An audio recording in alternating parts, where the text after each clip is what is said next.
Yes, here we are live back in the studios of 2020 Vision Radio, coming to you live from Queen City, Nevis. You tune into the Tea Experience here at a different time on Thursday, 6 o'clock till 7:30.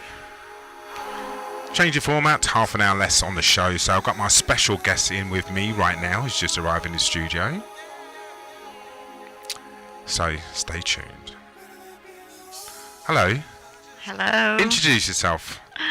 My name is Iara Lee. I was born and raised in Brazil. I'm a filmmaker and I'm Korean descent, and I'm delighted to be here in Nevis to bring our film productions from cultures of resistance. Hello, Iara. Thank you for coming in. Because this was arranged on very short notice, wasn't it? Yes. I mean, we just kind of go with the flow. For example, we just added San Martin to our schedule, so after here I'm going to screen in San Martin. Okay. We just had a screen in Guadeloupe. I was not able to be there in person. Right. And we just had a beautiful screen in San Lucia and Dominican Republic. So, and then we have another one now in Puerto Rico. So I'm trying to do this region, you know. All right. Sometimes I can be present, sometimes I cannot, but I'm trying to acknowledge this region of the world as an important place to also connect to community and meet the locals and see what their challenges are and how we can use creativity to overcome them. All right. And kind of strike collaborations. Okay. Well, we're going to spend the next hour or so talking about your projects and a little bit about your background as well. So, but thank you for coming in, because you sound like you've been quite busy over the last couple of weeks and months. Yeah, perpetually busy. Yeah. My driver, Hollywood, was like, "You gotta take a break." I'm like, "No, I cannot afford to take a break." Well, sometimes it's good to keep going, but sometimes, yes, you need to take a break, because it's like a car. If it's running on empty, then you're not going anywhere. Yeah. So as long as you don't get to the empty sign on your petrol gauge, that'd be a good thing. Yeah. Yeah. So yeah, tell us a little bit about your background. I mean, you gave us a little bit of an intro there, but let's hear a little bit more about you. Oh, my background. Well, I started in the 80s running a film festival in Sao Paulo, Brazil, my home country. So I started traveling back then, and I was always scouting movies to bring to Brazil. And then after being with the festival for a few years, I was like, okay, what would it be to go behind the camera? Okay. So I moved to the US, to New York. I went to NYU. I made some short films as a student. And the very first short film got invited to go to Sundance Film Festival. And then my very first full-length film got invited to go to Berlinale and Sundance and many other festivals. So I just feel I was blessed, because I went from being film scouting person to film festival producer to a filmmaker. And now I'm always traveling to make new films, or to screen the films we've made, or to do some humanitarian work associated to the films I make. Okay. It's a little bit like three-pronged approach, in the sense that it's not just about documenting, but also collaborating with the people that we feature in the films. Sure. So it's a very intertwined kind of work. All right. The Sundance Festival, I've heard of that. That's quite a prestigious festival, though, isn't it? Quite an international. Yes, it was started by Robert Redford, the actor, and it was very supportive of independent cinema. They basically put independent cinema on the map. Okay. And then they acknowledge documentaries a lot, so they support documentaries a lot. But lately I've been more interested in actually very off the beaten path countries, because I've screened so many times in European countries and US and so forth, but now I'm interested in bringing to Nevis or Afghanistan or Somalia or Kashmir or Palestine, African continent, Middle East, and I've been trying to show the films in different corners of the world and connect to these parts of the world that sometimes we don't even have a lot of information about. Sure. And it's been a beautiful experience. Each film I make, they're very low budget, they're very simple, but they're from the heart. And we managed by knocking at each people's door, like, we have a film, talk, would you like to show it? And we managed to show in more than 100 countries. Okay, so where'd you get your ideas from? The ideas are just kind of like, life serendipity brings me to places, situations, and it's kind of like very, not scripted. Okay. It's a very fluid kind of way of filmmaking, which is very unusual because I am self-financed. I basically make low-budget films, but self-financed, so they can be very like, you know, like I make films that in countries that people have never even heard about those countries. Like the film I'm bringing here is from Lesotho. It's a tiny little country in southern Africa. Yeah, I've heard of Lesotho. And then I am bringing you guys a film that I made in Solomon Islands, all the way from the Pacific, you know, islands. And so I like the idea of bringing these kind of fringe subjects or things that are off the radar and kind of like giving them a little bit of a spotlight, especially inspirational stories. Because a lot of times when we think about the African continent, we think about negative things, but they are amazing. It's like the most amazing continent. Sure. So I go there and I'm overwhelmed. I feel humble with the experiences I have, so much I learn. So I want to bring these positive stories. And people a lot of times are like, oh, I've never heard of Burkina Faso. I saw your film. I want to go there. I was like, yeah, that's my idea, you know, to promote the culture they have there and make people excited to go visit, you know. And the same thing here. Nevis is so special, and we want to keep it special. So, you know, I want to collaborate and meet the locals and see what you guys are doing and see how we can do things together. So how would you describe yourself? Are you a film director, or are you a writer, or? I'm an activist filmmaker. I actually started as a film festival producer, and then I became a filmmaker, but it was more like pop culture. It was very like, you know, interesting, like technology and arts and culture films. But then I was like, but the world is falling apart. We have to use this arts and culture to salvage this world. So what came first, the activism or the filmmaking? So I think at this point in life, I'm more concerned about using film as a tool of expression. And I am more of an activist than a filmmaker.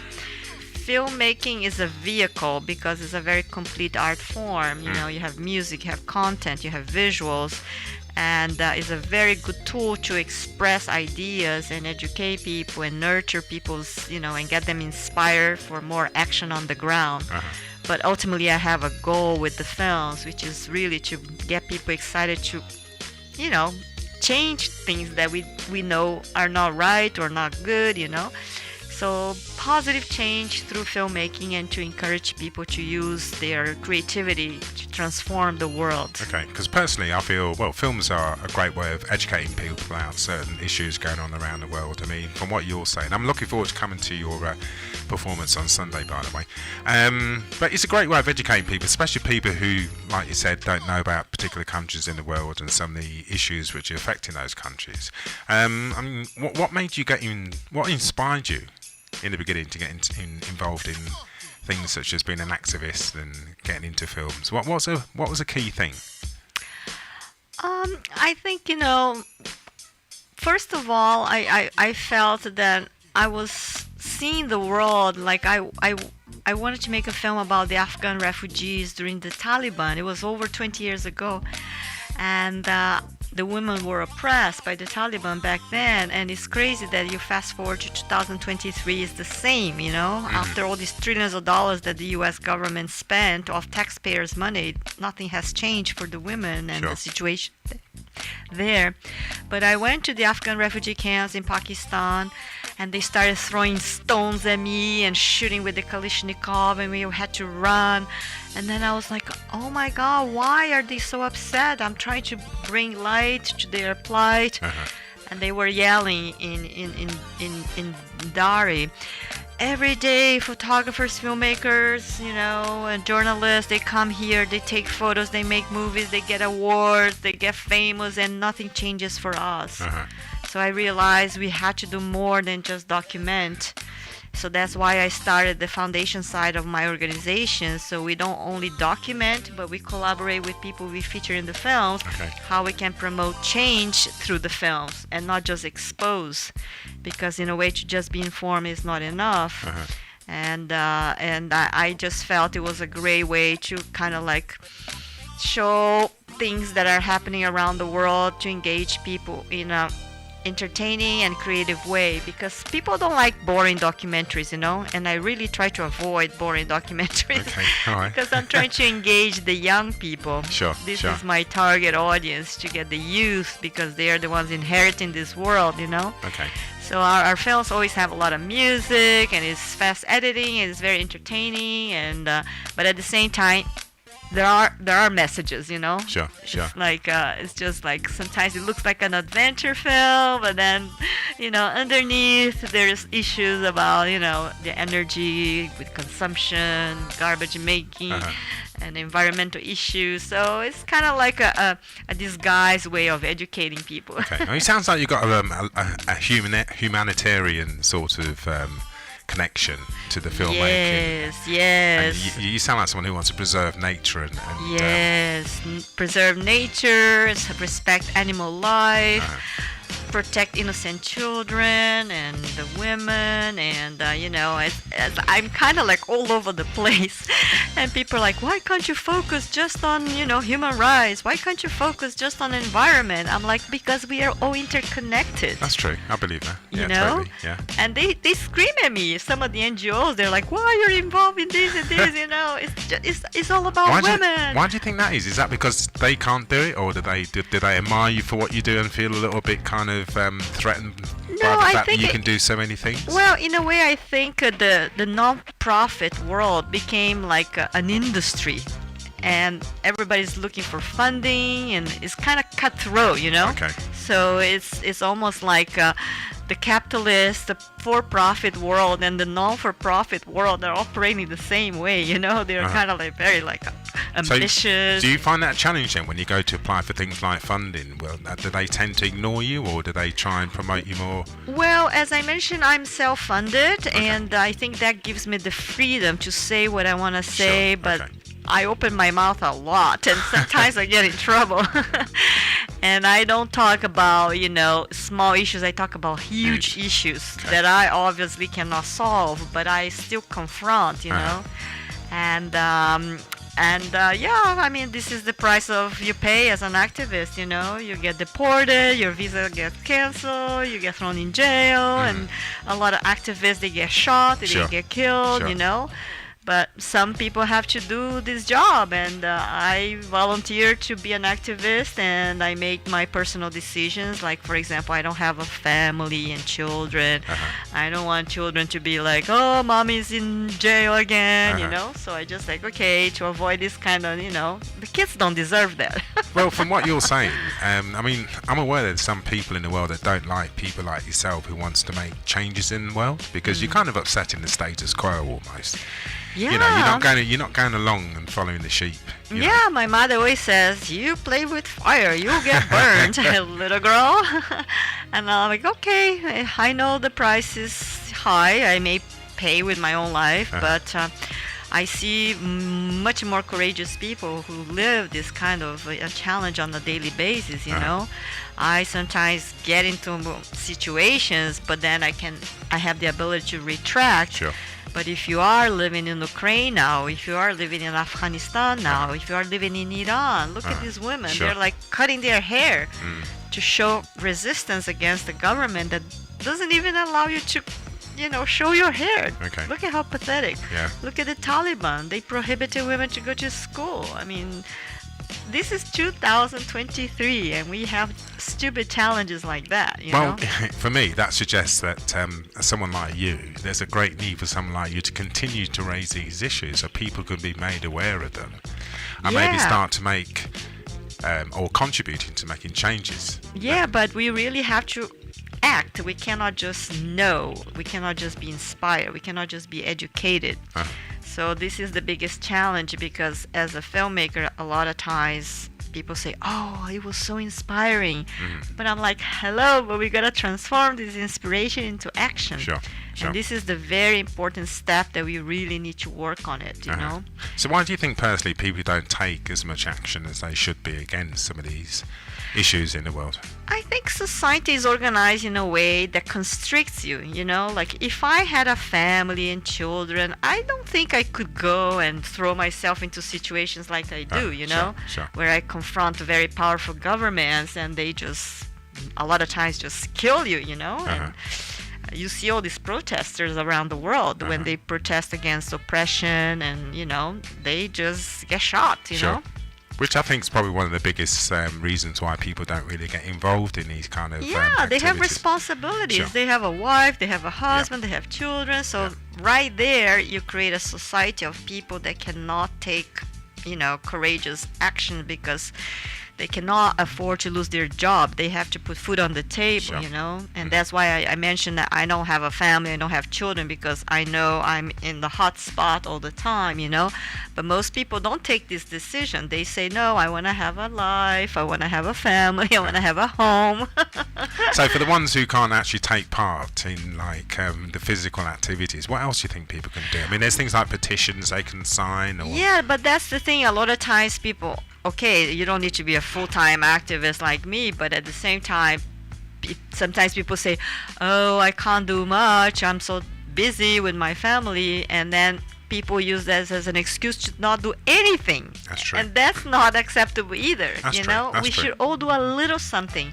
Because even if we have a family and we have, you know, all these constrictions, we can still use our creativity, you know. So if you don't have money to donate, give your time, you know, give your love, give your skill. Sometimes you can design things for a protest. You can write a poem that moves minds and hearts. You can, you know, do so many things. You can write a song, you know. And we've been portraying these people who use music to get the message out, like hip hop, you know, or rappers and poets and musicians and photographers and dancers, and everybody's doing their part, and together we can make those little ripples become a big wave. I totally believe, because personally I think a majority of the population in the world have been desensitized about what's going on in the world, and they kind of remove themselves. They don't feel as connected. I mean, especially things which are going on in the Ukraine, and the disaster which happened in Turkey and Syria the other day, when I think it's over 20,000 people being killed by the earthquake. A lot of people, because these issues happen so far away from them, they don't feel connected, so they don't feel as though they can do anything to kind of change. I mean, is that something that you kind of thought about? Yeah, I spent all my time searching ways to support and extend solidarity. But I know people have full-time jobs. By the time they get home, they're so exhausted. The last thing they want is to think, oh my God, how can I help these ladies in Afghanistan that cannot even go to school? Or how can I help, you know, the victims of the earthquake in Turkey and Syria? But we do have a moral obligation to create a little space in our heart and our brain, our minds, to support. And sometimes it doesn't even need to be international, it can be local. You have your community, and here, for example, we have challenges. You know, we produce garbage. Where is this garbage going? Consumption of plastic. You know, all these things matter. Like, shouldn't we recycle our garbage? Shouldn't we, like, you know, put the food scrap with the compost, not mix it with the plastic, and you know. Yeah, I totally understand what you're saying. I mean, what you just said, moral obligation, that's a very interesting aspect of what goes on in the world. But I guess everyone's got different morals. Yeah, right. There's no generalized standard. Right. And in the film we are showing, there is a girl, she says, you know, sometimes we like think the politician, the government, the activists will do the job, but we should put on ourselves to also be part of the, you know, the problem solving, because we all have a say. We all are part of this world. Imagine if we have now. We have more than 8 billion people. That's true, yeah. Like last few months ago, we got to that number. Now we are not 7 billion something. We're 8 billion people. Imagine if we could got these numbers, you know, and everybody did a little ripple. Things would change. Okay, so where do you think all this education needs to start from? Because I'm a great fan of like teaching people when they're young. Yeah, because they're easy to absorb all the information rather than when they're older like us too. Yeah, it's probably too late to try and re-educate people. So for me, the emphasis should be put on young people. Exactly, I believe so too. To train them for critical thinking, train them to confront things that they feel it's not right, and you know, be courageous to make baby steps. I mean, I think we all have to do a little something rather than nothing. And this is what I'm trying to bring on Sunday, this film From Trash to Treasure, how to turn negatives into positives, because even the tsunami of problems should not freeze you, should encourage you to find solutions through creativity. And it's interesting because the more problems we have, the more creative we have to become. So in a way, it works for our benefit. Sometimes I go to countries that are so like well off, like Germany or Switzerland, and I'm like, you guys have so little creativity because everything is so done and perfect. Yeah. Everything, the system is working. But then I go to places where they don't have all these resources and they have to be so creative to figure things out. And I'm like, oh, okay. Okay, that's interesting. You're turning negatives into positives, Okay. All right, we're going to have a quick break. We're going to play one track and then we'll come back and we'll talk a little bit more about what's happened, your up and coming event on Sunday, and some other aspects of the project as well. So we're going to have a quick break and we'll be back straight after this track.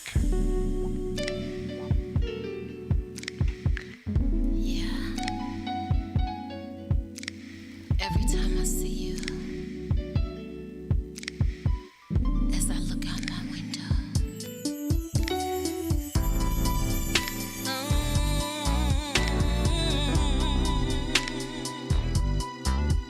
my window, yeah.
Yeah, sounds of Ray Nay with a track called My Window. You're tuned to the Tee Experience here on 2020 Vision Radio, coming to you live from Queen City, Nevis, every Thursday.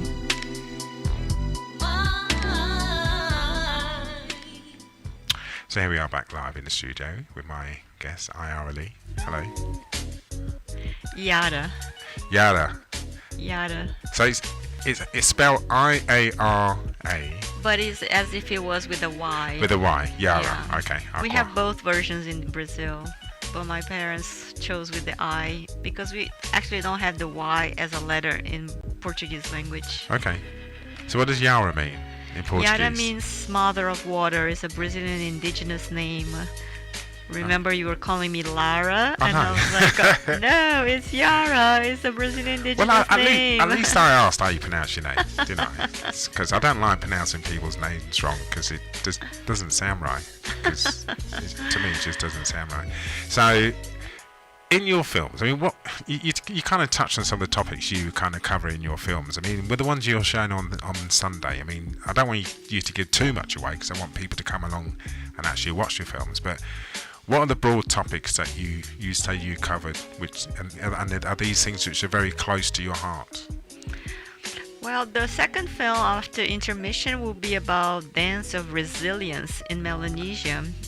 In the South Pacific, we have Polynesia, Micronesia, Melanesia, and these are island countries like you guys here, and they are suffering climate change. Is hitting big time because the sea rise is a reality.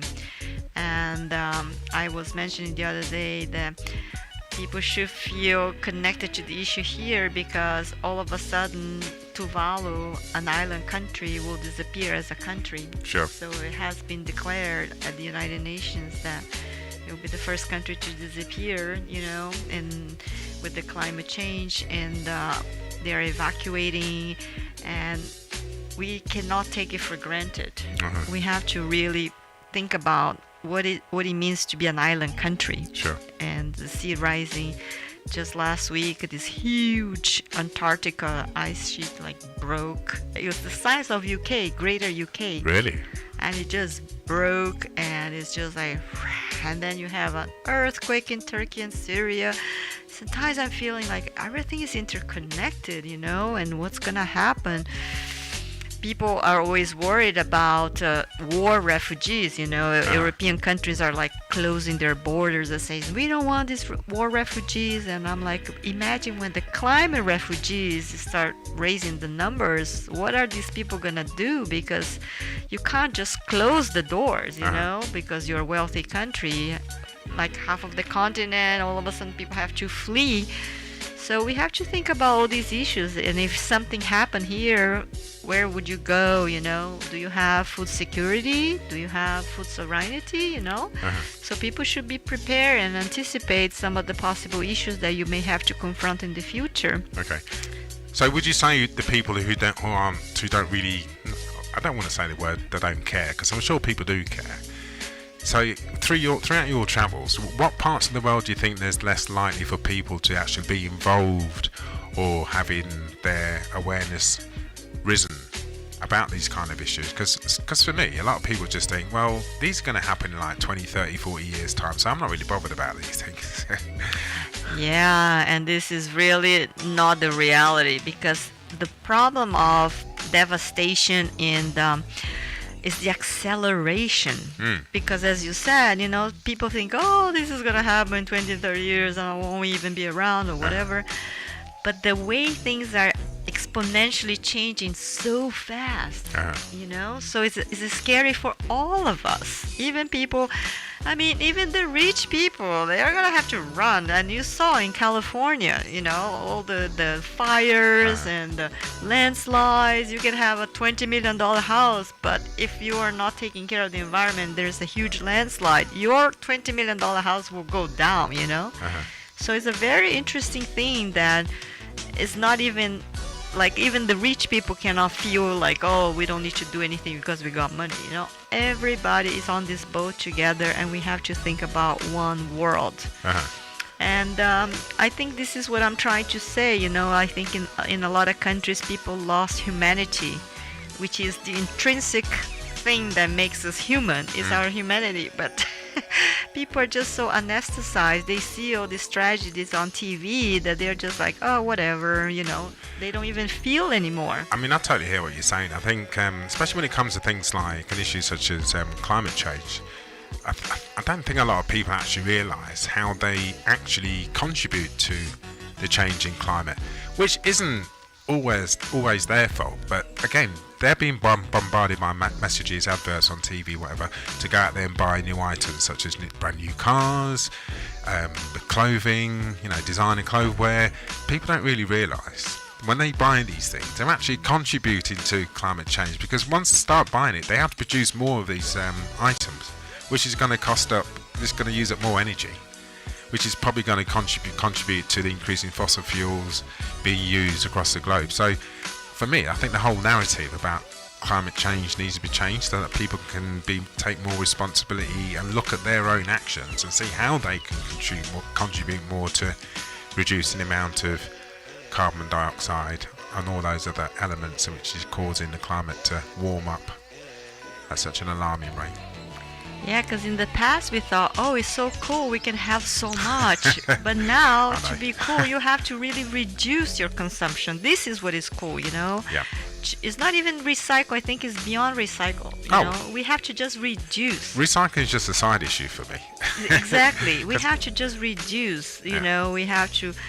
And me, I know we all live hypocritical lives. I'm like, oh, I don't, drink with the plastic straw, but then I fly. Yes. Yes. That's so hypocritical. Tell me about it. Yeah. So I don't buy plastic water. I carry my canteen everywhere and just filter my tap water. But still, I am flying. So how do we live our hypocritical life in a way that we make an effort? Sure. But even myself, like, I'm trying to get a lot of trees planted because I feel like, oh my God, I'm putting all this carbon dioxide in there by just being one person on the plane, So you want to offset the balance, yeah? Yes, and I'm trying to, like, when I fly to a place, I try to stay for a long time. I don't just go and jet set around the world, I stay and I learn about the community. I try to contribute and do things with the community I'm visiting. And so it's very important to not just take, but also give, And so I'm trying to justify my trips, make them worthwhile and meaningful. Sure. But nonetheless, I'm still flying, But for me, from what you're saying, education's key, yeah. And then when people receive the messages, they should really they should really question the message. And then try and have a greater understanding of what the message is trying to portray, what it's trying to say. And then they can actually start to take more responsibility, because some people probably don't understand the message. And when they don't understand the message, they're unable to take responsibility. Yeah, like yesterday, someone was writing a comment because I was here doing an interview, and then I just mentioned, like, why do we need to drink water that comes from Fiji Island? Look at the carbon footprint to transport a bottle of water from Fiji Island all the way to wherever you are. And someone wrote a comment, oh, I drink Fiji water, I never thought of that. There you go, you see? So it's about the education as well. But we can only educate people to a certain level. And like I said, give them the education, and from there they can decide what they can do, what they would choose to do based on the information that they have. Yeah, I really try not to be judgmental, because we are all culprits, and we are all doing our share of destruction. Yeah. And we all live a life full of, like, contradictions and hypocrisies. Totally. But we should just keep making effort. But that's it. This isn't about judging anybody else or making anybody feel worse or bad because of what they do. It's about the individual saying to themselves, what can I do, right? And don't think about what other people might be saying about their actions, but just going out and doing it. And that's it, just doing your little bit. Yeah. And even myself, I remember, like, in the 80s, I would buy something full of packaging and a shopping bag and a plastic around and I just thought it was the most normal thing. I didn't even question. And then nowadays I'm like horrified how we are wasting, you buy a little something that has so much plastic and containers and bubble wrap and then a box and then staples and tape and then Yeah, I know what you're and saying. then you I just have to go through all this just to I get know. a little something in know. the middle I of know. the box. I know, because when I see anytime I see anything plastic now, I just think how much oil has been used to make that product. Exactly. But that's just me. 'cause- Exactly. So little baby steps and any little action and the cumulative effect is positive. If Sure. you can make your actions more sensical in the crumbling world where we are collapsing with drowning in garbage and plastic and so forth. Okay. I mean, even like eating beef, people don't realize it's like, oh, the methane gas, and it's like, I've heard it's even worse than flying. I'm like, oh gosh, so the best way to stop, reducing carbon footprint is like not eating so much meat. And, we don't even think about it. How is it possible? Well, that's it. There's so many issues out there. I think sometimes we just have to pick one and start with that. Yeah. Just reduce your intake in one particular thing. Even if that means when you leave a room, switch a light off. Yeah. Or do little things. Well, a little bit at a time will go a long way. Yeah, Anyway, earlier you touched on culture. Culture is very important to you. Yeah? Why do you think it's important to know about one's culture? I think, languages, culture, that's what makes us very fascinating. When you think about globalized world where you travel and everything is the same, that is so boring and it's so beautiful. You come here, you eat food from Nevis, you dress in a different way, you speak a language that maybe other countries don't know. Like unfortunately these indigenous languages are getting wiped out as well. They say that languages is one of the things that will go extinct very quickly in not long. Down the future we're gonna be reduced to the main languages of the world, and all these beautiful African languages and indigenous languages will all disappear. So it's not just salvaging the biodiversity of plants, but biodiversity of culture, which makes everything so beautiful and unique. So that's the language aspect. What about any other aspect of culture as well? I mean, like Yeah, everything, but it's so hard. Globalization is swallowing. Everybody wants to wear the same blue jeans, the same t-shirt, and listen to the same music, and everybody just wants to speak English, and it's just crazy. But I don't know how people can think about cherishing their uniqueness, which I think is so beautiful when you go to different countries and you see different ways of dressing and eating and making your paintings and singing and making music. It's beautiful. So don't globalize. Don't just become generic. Be proud of your culture. I was making this film in Burkina Faso about the food, and the woman there says, we don't want these agrotoxics, we don't want Monsanto, we want to eat mandioca, cassava, we want to make fufu, we want to, we don't want to buy Nestle, milk. We're going to give breastfeed. Yeah. We know we are going to breastfeed. And these are the beautiful things about being natural. And it's becoming so difficult to be natural these days. Huh? So do you feel as though people are being forced away from a natural way of living? Yeah, to the point that if you buy beef that is not with hormones and antibiotics and this and that, is 10 times more expensive. So the natural thing, it's so inaccessible. If you want veggies without pesticides and agrotoxics, you have to pay so much more.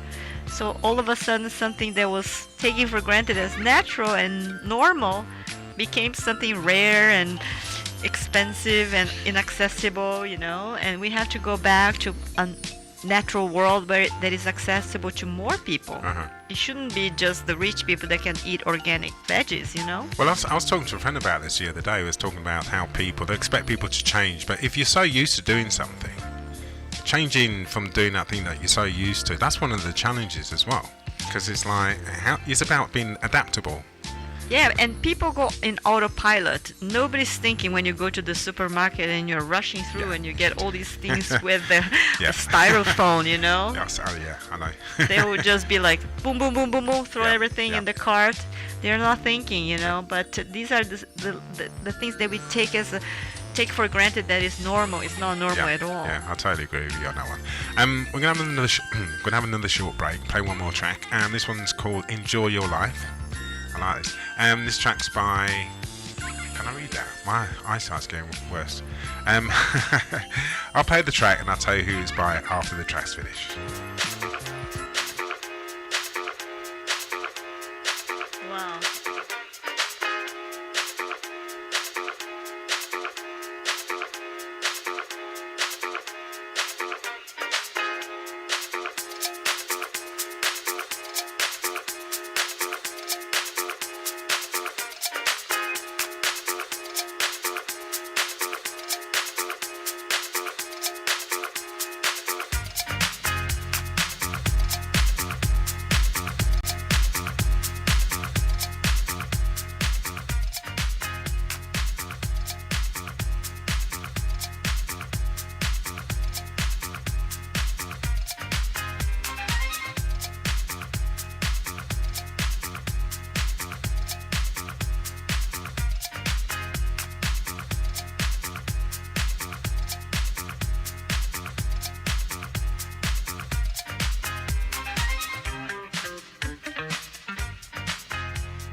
I just realised I played that track before, but never mind. We just need to have a little bit of a music interlude. That was the sounds of obviously on Viocha, and that one's called Enjoy Your Life. So we're back in the studios of 2020 Vision.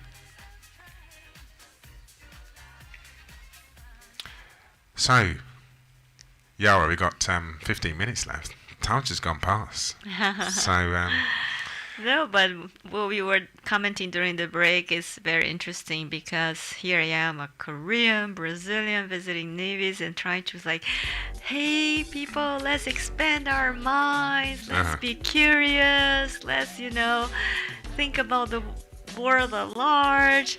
And then I took a taxi the other day and the driver says, here we like to chill.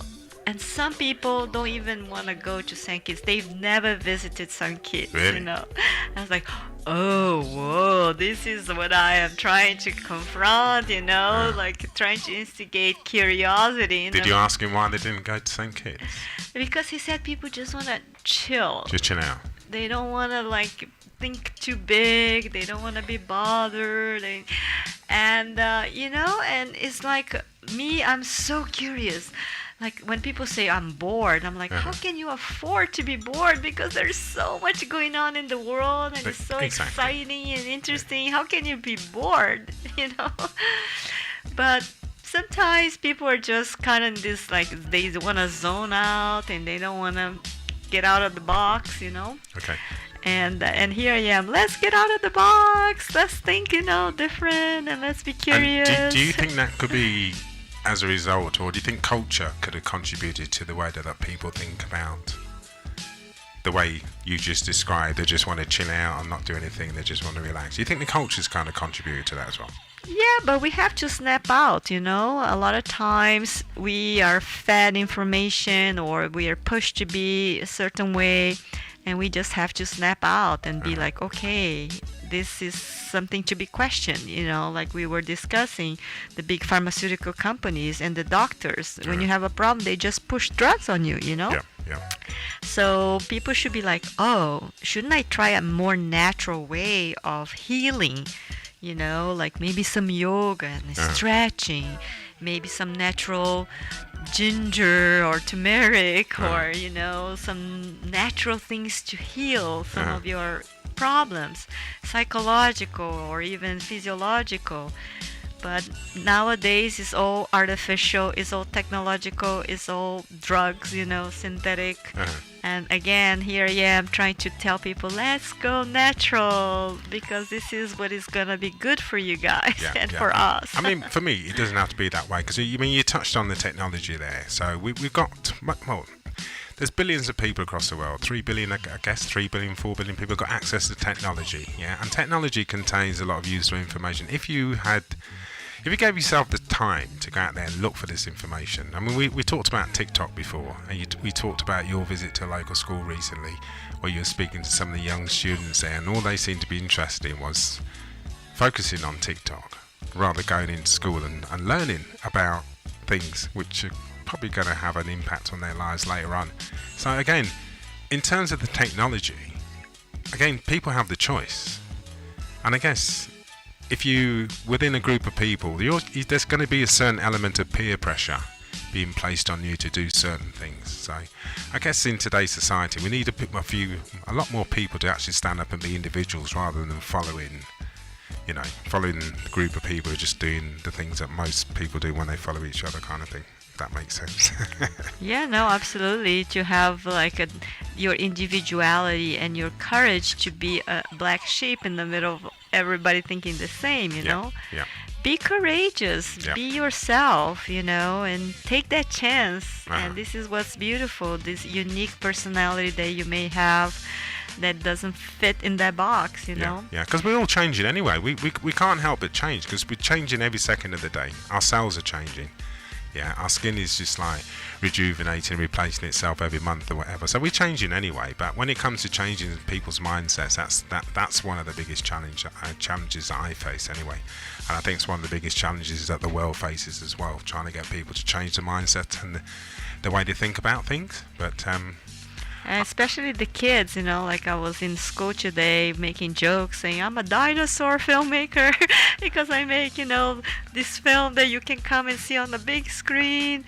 And I like, but you guys just want to play video games online with your friends, right? And the kid was, sincere. It's like, yes. Really? So did any of them indicate that they might come along on Sunday? Yeah, but it comes down to the parents at Sure. the end of the day Sure. for transportation. So at this point, we have to get the parents on board, Sure. like bring children for a different experience Uh-huh. that is not just having them, play with the online games with the friends and TikTok and Snapchat and Instagram and Facebook. Yeah, I know what you're saying. I mean, I'm guilty of using social media, but I'd like to think I use it to more positive. Yes, kind of effects. it's like, we, social media, they don't charge us, but we are the commodity. Yes. And but the trick is, how can we use them more than they use us? That's a very interesting question, actually.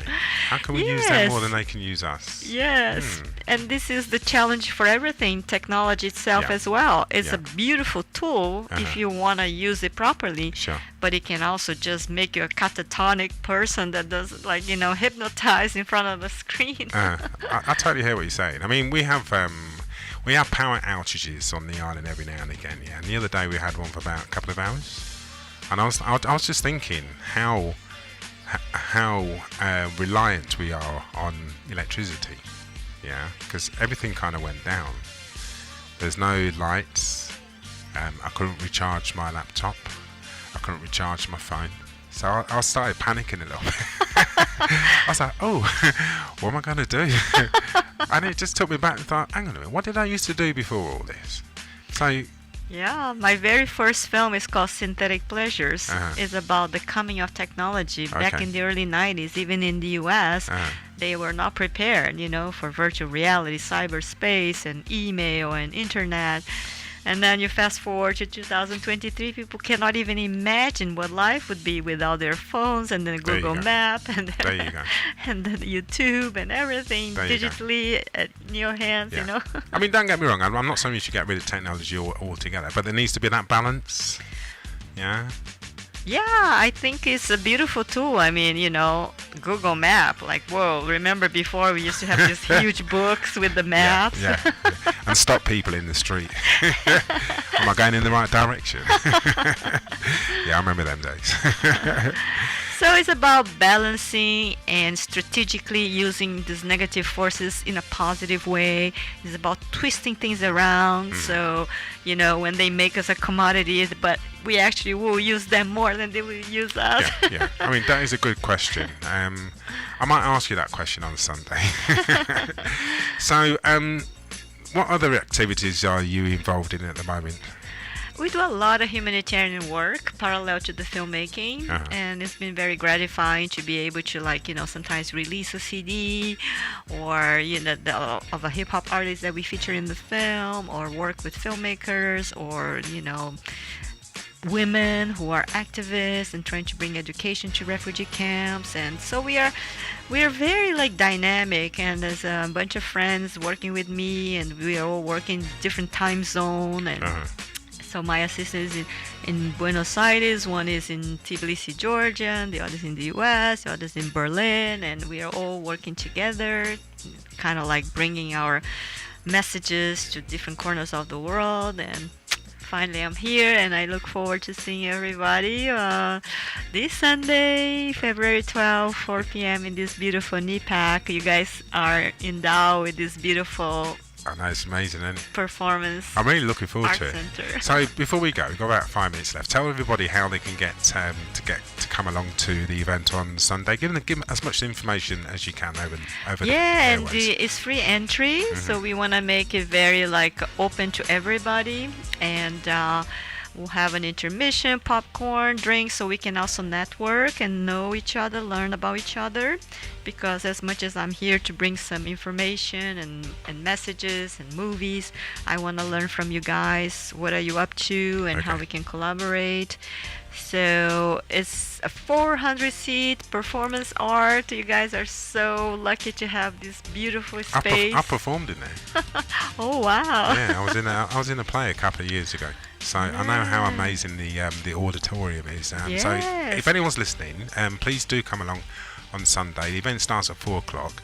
But get there before 4 o'clock because we're going to start promptly at 4 o'clock on the Sunday. So get there for about 3:45 if you can on Sunday if you're not doing anything. And it's going to be on for how long? About an hour? Hour and a half? Yes, but even if you're late and you cannot come 3:44 or 4 o'clock, come a little later and see the second film or be with us during intermission. We'll have lots of snacks there. Okay. So it's going to be like a get-together, a networking afternoon. Oh, I like networking. I like networking. I mean, I've been spreading the word. I've been posting it all over social media. And I've had a Yes. couple of friends they're going to come along. So And you I'm really have looking this forward to it. beautiful Nevis Performance Arts Center. yes, So- definitely. If you've not been down to NEPAC, get yourself down there on Sunday. 'Cause it's guaranteed to be an absolutely amazing event. So just set aside about an hour and a half, 2 hours on the Sunday.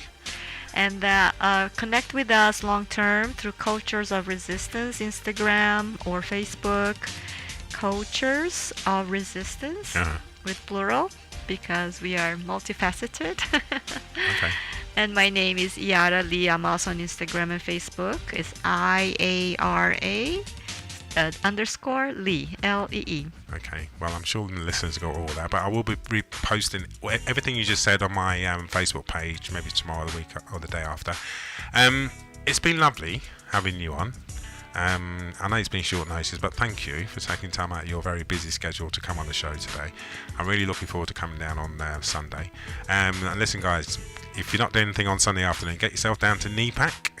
You can arrive 3:45, and the show starts at 4, and it'll be on for about a couple of hours, so you can sit down and watch some amazing films, get to meet some exciting new people, and be inspired by the one and only Iara Lee. So, how much longer are you going to be on Nevis?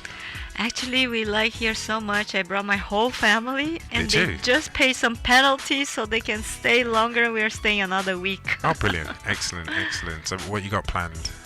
Well, this week I'm going to so many newspapers, television, radio. Tomorrow I'm meeting the premier and so many meetings with government officials and schools and principals. So I'm just working. So Okay. next week I'm going to start exploring the beauty of your island. Oh, it's an amazing, beautiful island. You will love it. Yes.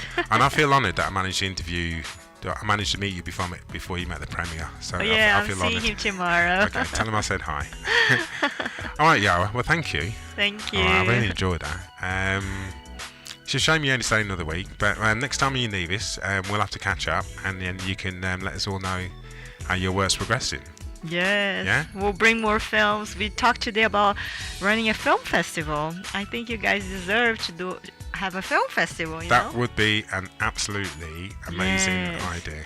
Yeah. So we're talking to Jermaine about putting this together, and I saw the place where people could just come and put their blankets on the grass and watch film outdoors Open for air. free. Yeah, I that'd be think that can be a fantastic. very beautiful event. Okay, well, I should speak to Jermaine and remind him. Yes. All right, well, thank you very much, yeah?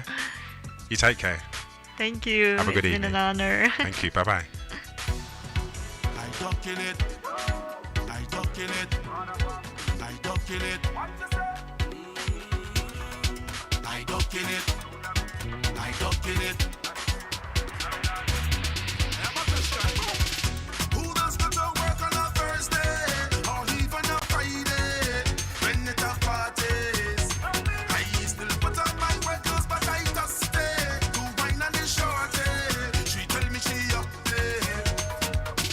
Tell my supervisor I sick, have diarrhea and I need to shoot. I need to go to the pharmacy, but I end up in fire the walk. I will jump up and winding down low. Complete just like a hooligan when I turn around and see my boss in the place. If you see me again, I don't want my boss to see, so I duck it. Don't want him to fire me, so I duck it. Post to be in the pharmacy, so I duck it. Yeah. If you see me whine, whine, whine, whine, whine,